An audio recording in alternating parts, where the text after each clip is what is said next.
গণতান্ত্রিক পদ্ধতিতে, তথাকথিত গণতান্ত্রিক পদ্ধতিতে যদি কেউ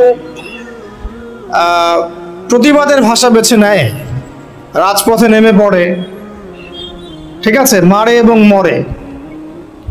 আবার বলছি, তথাকথিত গণতান্ত্রিক পদ্ধতিতে কেউ যদি প্রতিবাদের ভাষা বেছে নেয়, রাজপথে নেমে পড়ে, হাতে ছোটখাটো তুলে নেয়, ঠিক আছে, এবং নিজেও মারে এবং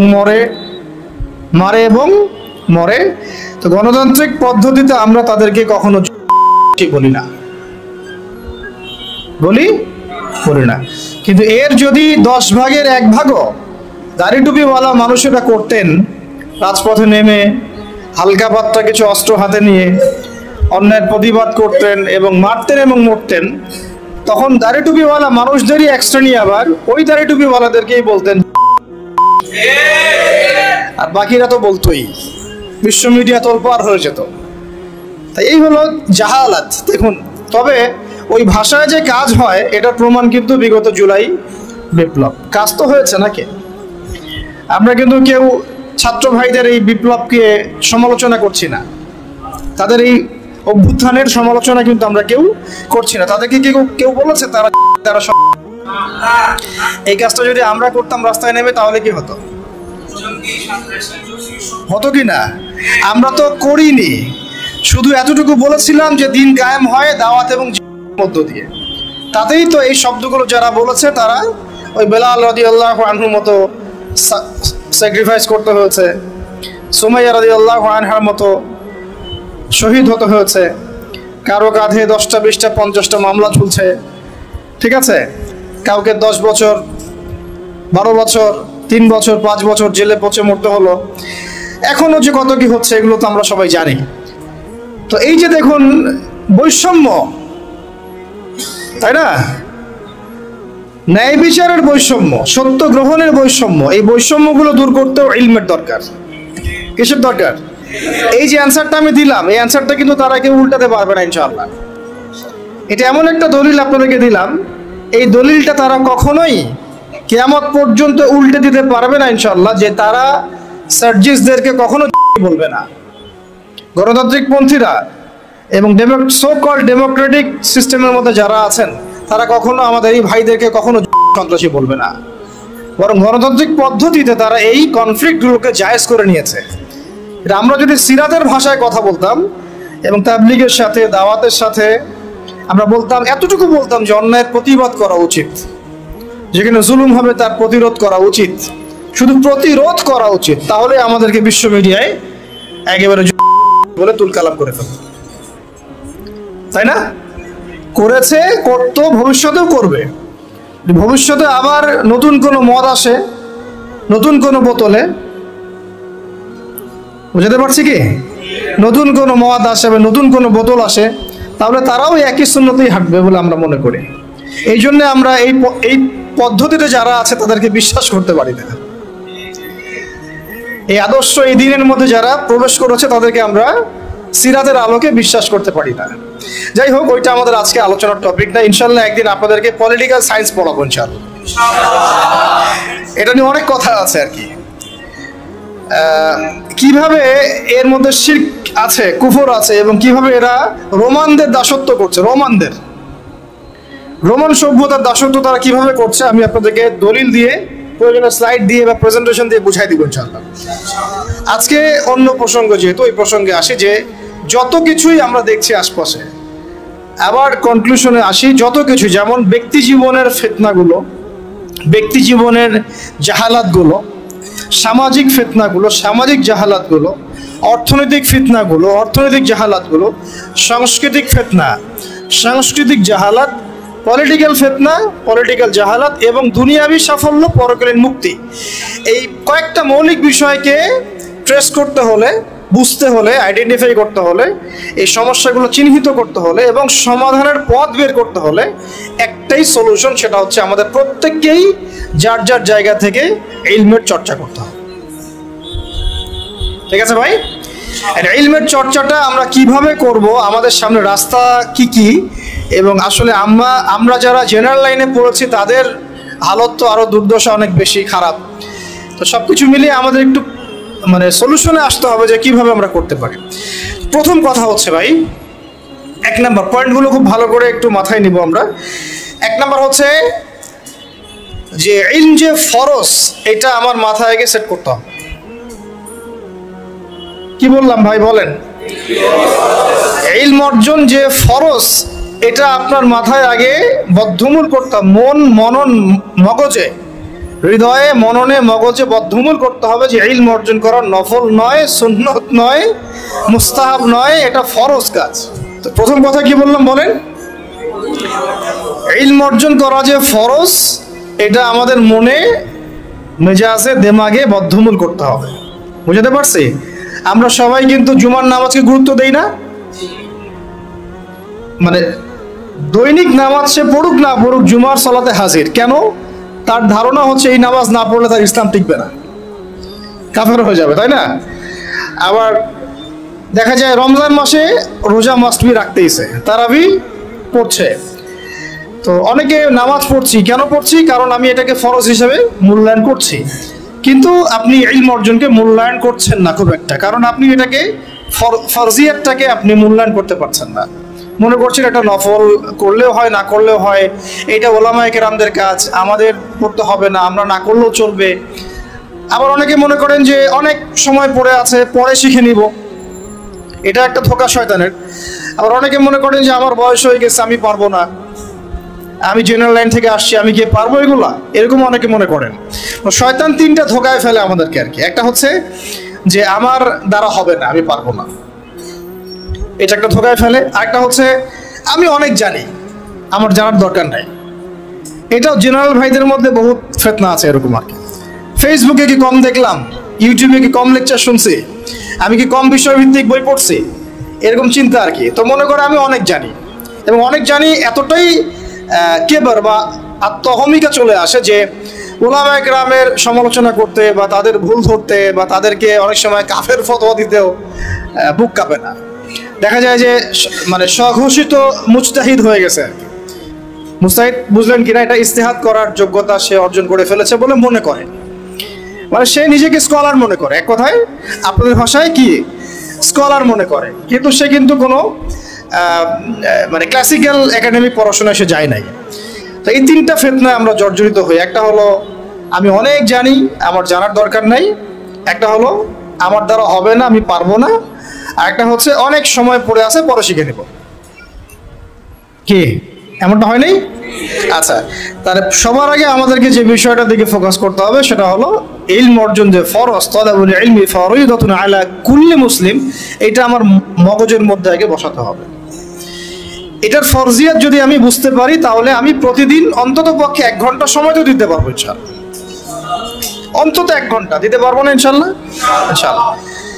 এখন যখন ফরজ মনে করেছি, তাহলে এখন খুঁজতে হবে যে আমার সামনে পথ ও পদ্ধতি কি। আর আমরা তো এর আগের সেশনে জানলাম যে ইলম অর্জন একা একা করা যাবে না। এটা ইন্নামাল ইলমু বিত্তাআল্লুম কথা একটা হাদিসের মধ্যে আছে, অনেক সালাফও বলেছেন যে ইলম অর্জনটা কিন্তু আপনাকে সোহবতে গিয়ে একেবারে, আমরা যেটাকে নার্সিং করা কি বলি, আমরা বলি না যে আমরা বাচ্চাদেরকে নার্সিং করতেছি, তো এই নার্সিং এর মতোই ইলমটা শিখতে হয়। এটা এমন না যে জাস্ট কিতাব বাসায় নিয়ে গেলাম পড়লাম, ঠিক আছে, বা আমি একটা অডিও রেকর্ড শুনলাম, বা আমি একটা ভিডিও দেখলাম, একটা লেখা পড়লাম ফেসবুকে, কিছু ক্লিপ আসলো ফেসবুকে, ভিডিও ইউটিউবে আসলো, রিলস আসলো, এর মধ্য দিয়ে আমি আলেম হয়ে গেলাম। বিষয়টা কিন্তু এমন নয়, বরং এটা আরো ফিতনার জগৎ।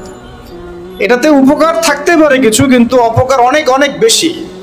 এবং উপকার অপকার ধরার মতো যে হিকমা বা প্রজ্ঞা বা বাসিরা, এটাও আমাদের কিন্তু বেশিরভাগের নাই।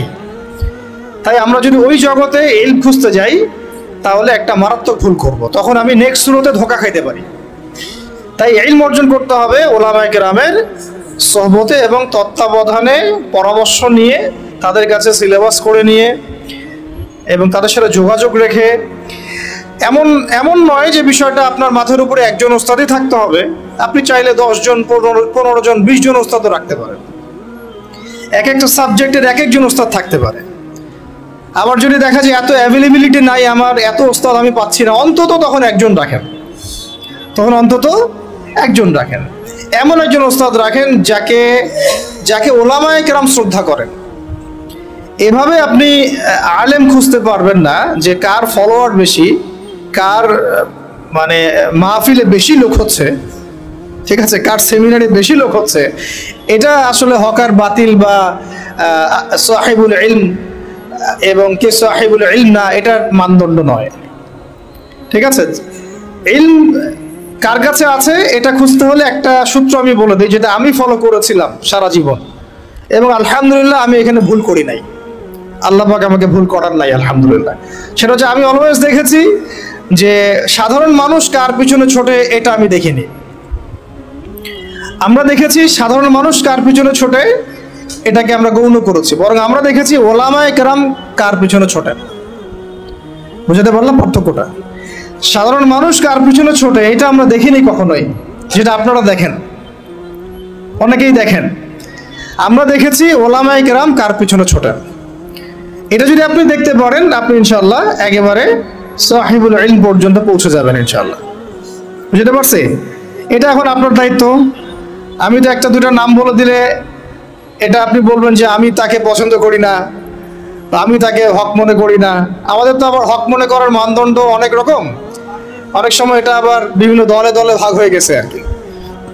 যে যে আইডিওলজি বিলং করে তার বাইরে কাউকে হক মনে করতে চায় না। তো এটা আপনারা খুঁজে নেন, আল্লাহ পাক খোঁজার তৌফিক দান করেন। তো আমরা মূলনীতি জানলাম যে ইলম অর্জন করব এবং মুহাক্কিক বরেণ্য ওলামায়ে কেরামের সান্নিধ্যে এবং তাদের সহবতে। এখন তৃতীয় বিষয়টা লাগবে আমার একটা কনস্ট্রাকটিভ সিলেবাস। কি লাগবে? সিলেবাস। এখন এই সিলেবাসটা 6 মাসের 1 বছরের এমন না, এই সিলেবাসটা হচ্ছে পুরো লাইফ লং সিলেবাস। আমরা যারা মাস্টার্স পরীক্ষা দিয়েছি আমরা কত বছর পড়ছি ভাই? মিনিমাম 22-24 বছর। অন্তত 22-24 বছর যদি আমি দুনিয়াবি পড়াশোনার জন্য ব্যয় করি, অন্তত 12টা বছর তো আমার দিনই ইলম শেখার পেছনে ব্যয় করা উচিত। যদি 24টা বছর আমি যদি 24টা বছর যদি আমি দুনিয়াবি জ্ঞান শেখার জন্য ব্যয় করতে পারি, অর্থ দিতে পারি, সময় দিতে পারি, শ্রম দিতে পারি, বাবার জমি বিক্রি করতে পারি, মেসে থাকতে পারি, ডাল ভাত খেয়ে থাকতে পারি, হ্যাঁ, বেড শেয়ার করে থাকতে পারি, ফ্লোরে ঘুমাইতে পারি, মশার কামড় খাইতে পারি, ওখানে জন্ডিস হয়ে যায় মানুষের, তাই না? বিষয়গুলো এর চেয়েও কঠিন হয়।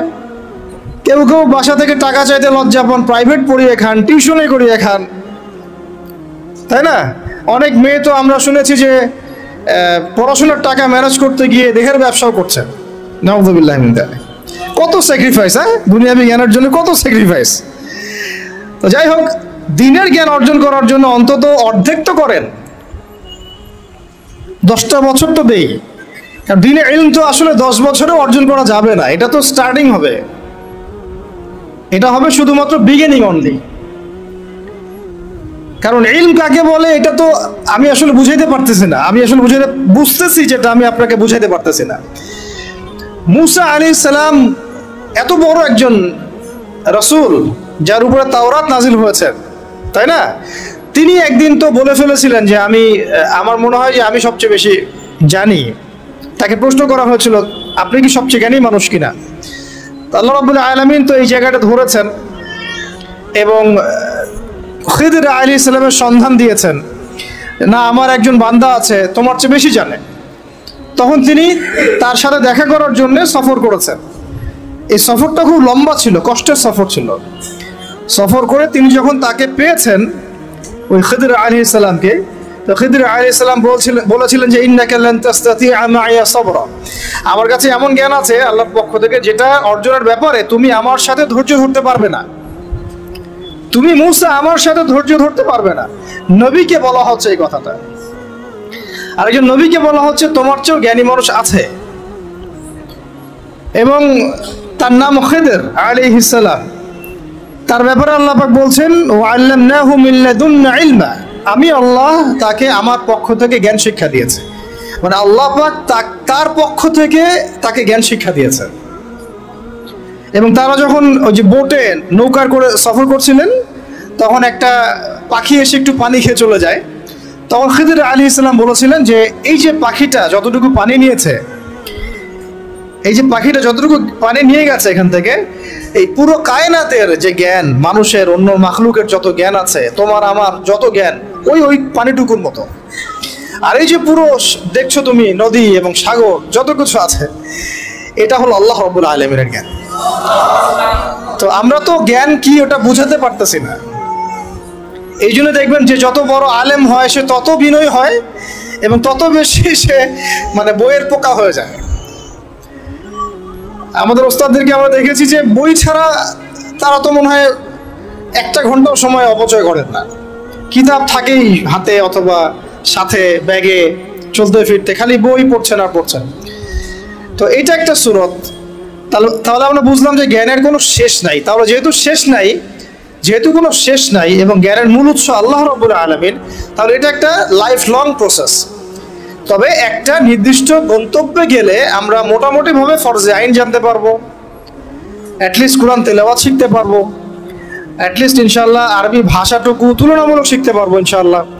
এরপরে কিছুটা অনুবাদ করতে পারবো কোরআনুল কারীম ইনশাআল্লাহ, হাদিসের ইবারতগুলো পড়তে পারবো ইনশাআল্লাহ, ফিকহের কিতাবগুলো পড়তে পারবো, আকীদার কিতাবগুলো পড়তে পারবো। আশা করা যায় ওই পর্যায়ে গেলে আমি তখন আরো বড় কিছু করার জন্য ফিকির করতে পারবো। তো ওই লেভেল পর্যন্ত তো আমাকে যেতে হবে, তাই না? আচ্ছা, এখন আসেন এই লেভেল পর্যন্ত যাওয়া আমাদের এই সোসাইটির কথা বলছি আর কি, আমাদের জন্য কতটা সহজ বা কতটা কঠিন। ঠিক আছে, তাহলে জানলাম ইলম অর্জন করতে হবে, ফরজিয়াত আছে, ওলামায়ে কেরামের সোহবতে করতে হবে, এটা খুবই বেশি জরুরি। একা একা করা যাবে না, একা একা করলে আপনি আহলে ফেসবুক ওয়াল জামায়াত হয়ে যাবেন। ঠিক আছে, এবং আপনি তখন স্বঘোষিত আমিরও হয়ে যেতে পারেন। বুঝতে পারছি? নিজেকে হাসির পাত্রে পরিণত করবেন এবং আপনাকে নিয়ে ইউটিউবার রিলস বানাবে আর ভিডিও বানাবে, আপনি ভাইরাল হয়ে যাবেন। ভাইরাল ঠিকই হয়ে যাবেন, কিন্তু ওলামায়ে কেরামদের বদদোয়া লাগবে গায়ে আর কি। ঠিক আছে, আল্লাহ পাক আমাদেরকে এইসব ফিতনা থেকে হেফাজত করে না। সোহবত লাগবে এবং সোহবতটা একটা লং প্রসেস। এটা একদিন, 2 দিন, 1 বছর, 2 বছরের না, সারা জীবন লেগে থাকে আর কি। যদি আমাদের হায়াত আল্লাহ পাক আমাদেরকে আরো যদি 20-30 বছর বাঁচিয়ে রাখেন, মানে 30 বছরই আমাকে লেগে থাকতে হবে। ব্যাপারটা এরকম আর কি। আল্লাহ পাক যেন আমাদেরকে ইলমের পথে দীর্ঘ নেখাত নসিব করে নেন। এরপরে আসেন, আমরা জানলাম যে এখন শিখতে হবে কি, অন্তত পক্ষে আল কোরআনুল কারীমের বিশুদ্ধ তিলাওয়াত, তারপরে আরবি ভাষা, কোরআনুল কারীমের যে ব্যাকরণ, এতটুকু ব্যাকরণ, অনুবাদ, পাশাপাশি হাদিসের কিতাব পড়ার যোগ্যতা অর্জন করা, ফরজে আইনের জ্ঞান তো অর্জন করবেনই, ফিকহের জ্ঞান অর্জন করা, আকীদার জ্ঞান অর্জন করা, সিরাত, গুরুত্বপূর্ণ সাবজেক্ট কি সিরাতের জ্ঞান অর্জন করা, ইসলামের ইতিহাসের জ্ঞান অর্জন করা, ইসলামী অর্থনীতির জ্ঞান অর্জন করা, এবং এর পাশাপাশি বর্তমান বিশ্বের অর্থনীতি, বিশ্ব ব্যবস্থা, ভূগোল, হ্যাঁ, ভূরাজনীতি, এগুলো আমাদের তো জানা আছে মোটামুটি, যেহেতু আমরা জেনারেল ব্যাকগ্রাউন্ড থেকে আসছি। এগুলো তো ইউনিভার্সিটিতে পড়েছেন মাশাআল্লাহ। এমনকি ইউনিভার্সিটিতে আপনারা অনেকে ওয়েস্টার্ন ফিলোসফি পড়েছেন, আমার চেয়ে আপনারা ভালো জানেন। অনেকে ম্যাথামেটিক্স এখানে আছেন, অনার্স মাস্টার্স করেছেন, কেমিস্ট্রিতে আছেন, ফিজিক্সে আছেন, অনেক বড় বড় জায়গা থেকে মানুষ এসেছেন, MBBS ডক্টরও আছেন। তো এই পড়াশোনা তো মাশাআল্লাহ আপনার আছেই। এখন কোনটা ল্যাকিংস? ইসলামিক বেসিক পড়াশোনার ল্যাকিংস আছে, তাই তো?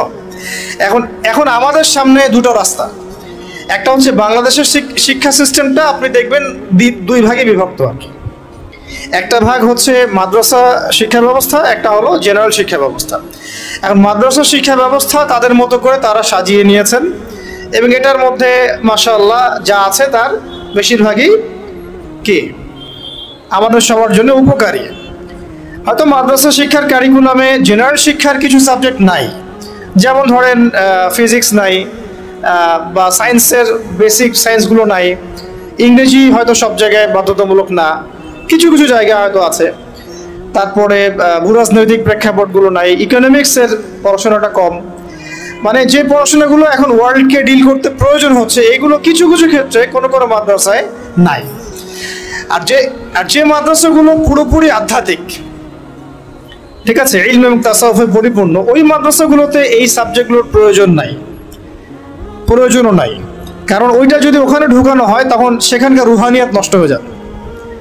এই সেন্সে ওগুলো এভাবে আছে, এটা পারফেক্ট আছে।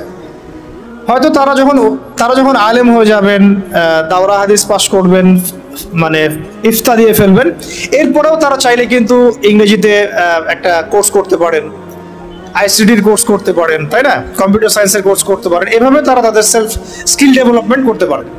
তো ওইদিকে তাদেরকে আর কোনো রকম চাপ দেওয়ার সুযোগ নাই বা দেওয়ার দরকারও নেই, উচিত না। আমাদের দিকে আসেন, বাকি সাবজেক্ট আরেকটা ডিপার্টমেন্ট হচ্ছে জেনারেল ডিপার্টমেন্ট, তাই না? এখন আমাকে একটা প্রশ্নের উত্তর দেন যে মাদ্রাসা ব্যাকগ্রাউন্ডের স্টুডেন্টদের সংখ্যা বেশি না জেনারেল ব্যাকগ্রাউন্ডের স্টুডেন্টের সংখ্যা বেশি? আচ্ছা, কোনো জরিপ আছে আপনাদের কাছে কত পার্সেন্ট বেশি? কোন আইডিয়া আছে যে আমাদের মাদ্রাসা ব্যাকগ্রাউন্ডের স্টুডেন্ট সংখ্যা কত এবং জেনারেল ব্যাকগ্রাউন্ড স্টুডেন্ট সংখ্যা কত? জি, মোটামুটি কাছাকাছি গিয়েছেন আপনি। 25% আমাদের দেশে মাদ্রাসা ব্যাকগ্রাউন্ডের মানুষ আছে। কত পার্সেন্ট? 25%। 75% হচ্ছে আমাদের জেনারেল ব্যাকগ্রাউন্ডের মানুষ। কোন ব্যাকগ্রাউন্ডের? জেনারেল ব্যাকগ্রাউন্ড, মানে আপনারা যারা আমাদেরকে মানে ইংরেজি শিক্ষিত বলেন আর কি, তাই না? এটা হচ্ছে 75%। আরেকটা বিষয় নোটিস করেন, সেটা হচ্ছে বাংলাদেশের পলিটিক্স, বাংলাদেশের সংবিধান, বাংলাদেশের সংসদ সদস্য, এমপি মন্ত্রীরা, অর্থনীতির সিস্টেম, ব্যাংকার, ফাইন্যান্স যারা ডিল করেন, গার্মেন্টস সেক্টর যারা ডিল করেন, যারা সমাজের নেতৃত্ব দিচ্ছেন, ঠিক আছে, তারা সবাই তাদের দেখা যায় 98%ই জেনারেল ব্যাকগ্রাউন্ড থেকে আসছেন। ঠিক আছে? আচ্ছা, বাকি 25% মানুষ আমাদের মাদ্রাসা ব্যাকগ্রাউন্ডের সাথে সম্পৃক্ত, এখান থেকে ওলামায়ে কেরাম প্রডিউস হচ্ছেন, তারা আমাদেরকে নীতি নৈতিকতা, দিন, ইসলাম এগুলো শিখাচ্ছেন। একটা জিনিস আপনি খেয়াল করেন, যদি আপনি কোনো আলেমকে বলেন যে আপনারা হয়তো 10 জন আছেন, এখানে 10 জনের মধ্যে ধরেন যে 8 জন হচ্ছে আলেম বা মাদ্রাসা ব্যাকগ্রাউন্ডের, 2 জন হচ্ছে জেনারেল ব্যাকগ্রাউন্ডের, কখনোই 2 জন জেনারেল ব্যাকগ্রাউন্ডের কাউকে ওলামায়ে কেরাম ইমামতির দায়িত্ব দিবেন না। দিবেন কি? নামাজির ইমামতির দায়িত্ব দিবেন? কেন দিবেন না? কারণ তারা খুব ভালো করেই জানেন এটা অনেক সমস্যা হতে পারে, তিলাওয়াতে ভুল হতে পারে, অর্থ বিকৃত হয়ে যেতে পারে, বা তার চেয়ে অনেক যোগ্য ব্যক্তি সামনে আছেন, তাই তো? দেখেন, মসজিদের ইমামতির দায়িত্বের ক্ষেত্রে আমরা জেনারেল ব্যাকগ্রাউন্ডের মানুষকে কিন্তু অতটা প্রায়োরিটি দিব না। স্বাভাবিক, যত ভালোই তেলাওয়াত আপনি করেন না কেন, যত ভালোই আপনি মানে কোরআনের হিফজ করেন না কেন, দেখা যাবে যে না, সেখানে ওলামায়ে কেরামদেরকেই প্রাধান্য দেওয়া হবে। এটা দেওয়াই উচিত, এটাই স্বাভাবিক, এটাই হবে। কিন্তু আমার একটা প্রশ্ন আছে, মসজিদ, মাদ্রাসা, ওয়াজ মাহফিলের প্যান্ডেল, লেকচারের এই মানে ডায়াসগুলো, এই জায়গাগুলোতে দেখা যাচ্ছে আমরা জেনারেল ব্যাকগ্রাউন্ডের মানুষদেরকে অতটা প্রায়োরিটি দিচ্ছি না, সঙ্গত কারণে দিচ্ছি না। কিন্তু আবার রাষ্ট্রের অনেক বড় বড় সেক্টর, যেগুলো রাষ্ট্রের সবচেয়ে বড় বড় department, for example medical sector, for example finance, garments sector, economic sector, এবং সবচেয়ে বড় কথা হচ্ছে শিক্ষা সিস্টেম, শিক্ষা কমিশন, এমপি মিনিস্টার্স এবং পার্লামেন্ট, এই সমস্ত সেক্টরে আমরা জেনারেলদের হাতে দায়িত্ব দিয়ে নিশ্চিন্তে ঘুমাচ্ছি, তাই না বিষয়টা? অথচ রাষ্ট্রের এটা হচ্ছে 80% সেক্টর। তাহলে এখানে আমার একটা প্রশ্ন হচ্ছে যে কেন আমরা দিন, তারপরে অর্থনীতির মধ্যে সুদ ঢুকাই দিল, অর্থনীতির মধ্যে থেকে ইসলাম মাইনাস, তারপর সংস্কৃতির মধ্যে দিয়ে দিল যে বিজাতীয় সংস্কৃতি, ভারতীয় সংস্কৃতি, পশ্চিমা সংস্কৃতির মধ্যে থেকে ইসলাম মাইনাস। এরপরে শিক্ষায় হাত দিল, শিক্ষায় হাত দিয়ে আস্তে আস্তে মাইনাস করতে করতে করতে এখন শরীফ থেকে শরীফা, এই জায়গায় নিয়ে আসছে আর কি আপনাদেরকে, আমাদেরকে। এই হলো শিক্ষা ব্যবস্থা কোন দেশের? যে দেশের 90% মানুষ নাকি মুসলিম বাই বার্থ। আমরা ইসলাম মানে মুসলিম পরিবারে জন্মগ্রহণ করতে পেরেছি। তো তাহলে ইসলামের হালতটা আমরা বোঝার চেষ্টা করি, কি অবস্থা চলছে। মানে আমরা তো অনেক সময় মনে করি, এটা একটু বুঝেন, আমরা অনেক সময় মনে করি কি যে আমার এই ভাই, ওই ভাই, আমরা একটা কমিউনিটির মধ্যে আছি, পুরো দেশটাই মনে হয় আমাদের মতো। আসলে এই ক্যাপটিভ ওয়ার্ল্ড থেকে বের হয়ে যখন আপনি সামাজিকভাবে ডিল করতে যাবেন, দেখবেন সমাজে রন্ধ্রে রন্ধ্রে জাহিলিয়াতগুলো ঢুকে আছে। আমার ঘর থেকে বাইরে বের হন, তারপর দেখেন সমাজটা কেমন। মসজিদ থেকে বাইরে বের হন, দেখেন সমাজটা কেমন। আপনি বড় বড় কর্পোরেট ওয়ার্ল্ডগুলোতে ঢুকে দেখেন কি পরিমাণ খেয়ানত আর দুর্নীতি। পলিটিক্যাল জগতে ঢুকেন, তাহলে বুঝবেন যে মানুষ কত খারাপ হইতে পারে, কত জালেম হইতে পারে। প্রশাসনের মধ্যে ঢুকেন, তাহলে বুঝবেন কিভাবে মানুষ এত বড় বড় খুনি হইতে পারে। তো আমাদেরকে ক্যাপটিভ চিন্তা থেকে বের হতে হবে। আল্লাহ পাক আমাদেরকে তৌফিক দান করেন। এটা আপনারা পারবেন, বিকজ আপনারা এই ওয়ার্ল্ডগুলো ডিল করেন। যদি আপনারা ইসলামিক জ্ঞানে আলোকিত হন, তাহলে আপনাদের দ্বারা সম্ভব ইনশাআল্লাহ। আমরা দোয়া করি আল্লাহ পাক যেন তৌফিক দান করেন। তো এটা গেল হাই স্কুল। আচ্ছা, হাই স্কুলে তো এ প্লাস তো সবাই অটো পাস, নাকি না? আচ্ছা, এবার আসেন হাই স্কুলের এই সবগুলো বাচ্চাকে যদি আপনি একটা জায়গায় বসান, তাদের 90% সূরা ফাতিহা বিশুদ্ধ করে পড়তে পারবে না। আমি চ্যালেঞ্জ করতেছি, যারা পারবে তারা কোথায় শিখছে? স্কুলে, কলেজে, না সরি, স্কুলে শেখে নাই, কলেজেও শেখে নাই, শিখেছে হয়তো মক্তবে অথবা মাদ্রাসায় বা বাসায় কোনো টিচার রেখেছে, বা 3 দিন তাবলীগ জামাতে সময় দিয়েছে, এক চিল্লা দিয়েছে এক ভাই, ওই চিল্লাতে শিখে ফেলছে। স্কুল তাকে শেখাতে পারে নাই, ব্যর্থ, পুরো সিস্টেমই ব্যর্থ। এবার এই হাই স্কুলের সব টিচারদেরকে বসান একটা জায়গায়, তাদেরকে বলেন, স্যার ম্যাডামদেরকে, যে sir madam please kindly recite only সূরাতুল ফাতিহা ফ্রম দ্য গ্লোরিয়াস কোরআন। এতটুকু বলেন যে ভাই, স্যার বা ম্যাডাম, আপনি শুধু কোরআন থেকে সূরাতুল ফাতিহাটা আমাদেরকে বিশুদ্ধ করে তেলাওয়াত করে শোনান। দেখেন আপনি 80% টিচার পারে কিনা। আই ডোন্ট থিঙ্ক সো, আমি মনে করি না তারা পারবে, এবং আমি এটা হলফ করে বলতে পারি পারবে না ইনশাআল্লাহ। এরপর আরও উঁচুতে যান, এরপর কোথায় ভর্তি হয়েছেন? কলেজে এইচএসসি দিবেন। এইচএসসি পর্যায় পর্যন্ত এই সব ছেলে মেয়েদেরকে বসান। এই সব ছেলেমেয়েরা এইচএসসির পরে, মানে এসএসসির পরে, তাদের তো দুটো হাতের জায়গায় 4টা পাখা গজায় যায়। তখন তারা দেখবেন যে দেদারসে ফ্রি মিক্সিং, দেদারসে জেনা, দেদারসে মাদক, দেদারসে মারামারি, দেদারসে পলিটিক্স, সবই করতেছে, শুধুমাত্র ইসলামিক জ্ঞান অন্বেষণ করা বাদ দিয়ে।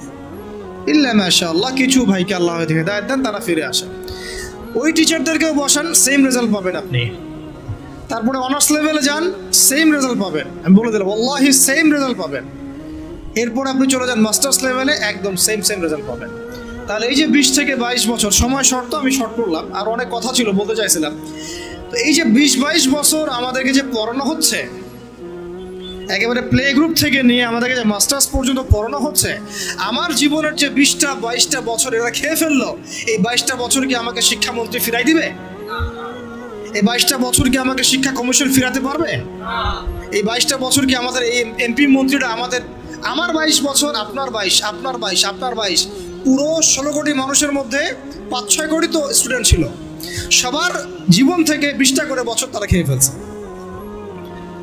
তাহলে এক অনন্ত মহাকাল তারা খেয়ে ফেললো, এবং সেই সময়গুলোর মধ্যে তারা আমাদেরকে কোরআন শিখতে দিল না, আরবি ভাষাও শিখতে পারলাম না, কোরআনের তাফসীর তো দূরের কথা, অনুবাদও শিখতে পারলাম না, নাহু সরফের বেসিক জ্ঞান শিখতে পারলাম না, হাদিস তো এবারত দেওয়া তো বহু দূরের কথা, হাদিসের মানে জাস্ট রিডিং পড়াটুকু আমি শিখতে পারলাম না।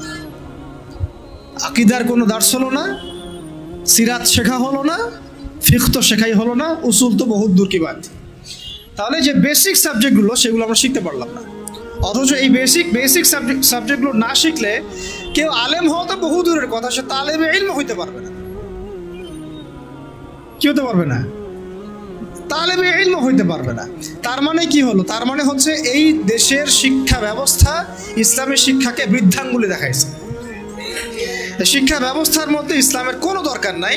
ইসলাম শিখতে হলে মাদ্রাসা যাও, ওই ওখানে মসজিদে যাও, ওই মক্তবে যাও, বাসায় প্রাইভেট নিয়ে পড়ো। আমাদের এই লাখ লাখ স্কুলে, লাখ লাখ কলেজে, লাখ লাখ ইউনিভার্সিটি, হাজার হাজার বিশ্ববিদ্যালয় ইসলামের কথা বলতে আসবে না। শিক্ষা আমরা যা বুঝি তাই। তাহলে এটা কি কুফর না? আল্লাহ পাক যে জ্ঞানের মূল উৎস, আল্লাহ রাব্বুল আলামিন যেমন আল্লামাল ইনসানা মা লাম ইয়ালাম, আল্লামাল ইনসানা মা লাম ইয়ালাম, আমি মানুষকে সেই জ্ঞান শিক্ষা দিয়েছি যা মানুষ জানতো না, তাহলে জ্ঞানের মূল উৎস আল্লাহ। তো আল্লাহকে ডিনাই করে, আল্লাহকে অস্বীকার করে যে শিক্ষা সিস্টেম চলেছে, এটা কি ইমানের উপর চলেছে না কুফরের উপর চলেছে? তাহলে শিক্ষার মধ্যে শিরক আছে, কুফর আছে, বোঝাতে পারলাম কি একটু? সেম ইকোনমিক্স নিয়ে যদি একদিন কথা বলি, দেখবেন এখানেও আল্লাহকে বাদ দিয়ে অর্থনীতি সাজানো হয়েছে। আর রাজনীতির কথা বাদ, ওটা পুরোটাই ডুবে আছে তাগুতের উপরে, পুরোটাই তাগুতি সিস্টেমের উপরে। এই জন্য 50 বছর 60 বছর, কারণ আমি তো বললাম, চ্যালেঞ্জ করলাম, আরো 50 বছর সময় নেন, আরো 50 বছর সময় নিয়ে এই সিস্টেমগুলো দিয়ে দেখেন ইসলাম কতটুকু কায়েম হয়। সিরাত ছাড়া কোনো রাস্তা নেই আমাদের কাছে, ওইটা অন্য আলোচনা। এখন প্রিয় ভাইরা, তাহলে এই বাস্তবতার মধ্যে আমরা পড়ে গেছি। আল্লাহ রাব্বুল আলামিন আমাদেরকে হয়তো অনেককে অনার্স লাইফে, কাউকে ইন্টার লাইফে, কাউকে মাস্টার্সে পড়ে হেদায়েত দিয়েছেন। এই তো হয়তো কারো হেদায়েতের মাধ্যম হচ্ছে তাবলিগ জামাত, কারো হেদায়েতের মাধ্যম হচ্ছে অনলাইনে কোনো লেকচার, কারো হয়তো জীবনে কোনো ধাক্কা, হ্যাঁ, কারো হয়তো কি একাকিত্ব, কারো হয়তো বেকারত্ব, এক একজনের এক এক স্রোতে হেদায়েত কিন্তু এসেছে। অনেক আছে মাদকাসক্ত ছিল, হেদায়েত পেয়েছে, কিছু একটা হয়েছে জীবনে, আল্লাহকে চিনতে শিখেছে। কারো তো একটা স্বপ্ন দেখেও সে হেদায়েত পেয়েছে, একটা স্বপ্ন দেখেও সে হেদায়েত পেয়েছে।